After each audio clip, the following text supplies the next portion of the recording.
Para makaluto taglamian nga kamoting kahoy nga tinunuan mangaut sa ta. Syempre, so nidong sa ako din hiya sa ubos-ubos kay naa man diri daplin dapit sa sapa ang atoang kabalanghuyan mga kabukid no. So ubay-ubay jud pod ning balanghuya din hi. So atoan na ning hinahinayan og kalot. Aw katumet ang hinahinayan na magkalot pero wala pa man gyud in town siya nahurot. So ang ganahan ako aning balanghuya kay labo og color yellow no. Basta yellow lami na siya and then tamis.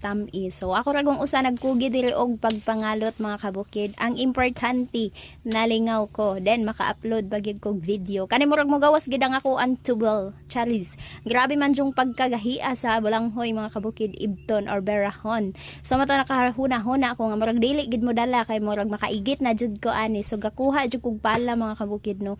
So pala ako ang gikuha mga kabukid kay akong ginagamit og liguhat. So ubay-ubay man day pud diyang unod no nya dagko mo dito siyang gahi siya betaron or berahon.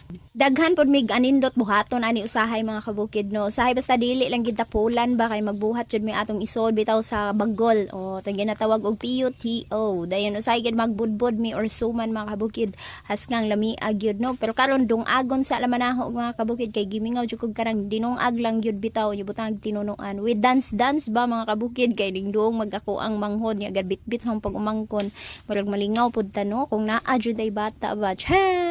So paghuman diri mga kabukid basta kay ako lang usa dili nagbitad-bitad mo na yung garahan po din hing dapita sa amo kay kanang lami kay ang hangin unya kanang fresh kayo imong pananaw sa palibot kay grabe tong ga-green na gid ang imong palibot mga kabukid no man nakanindot labog ting uwan jud pero ting init agoy ang palibot mga kabukid no mang brown sad brown nga buhok charis.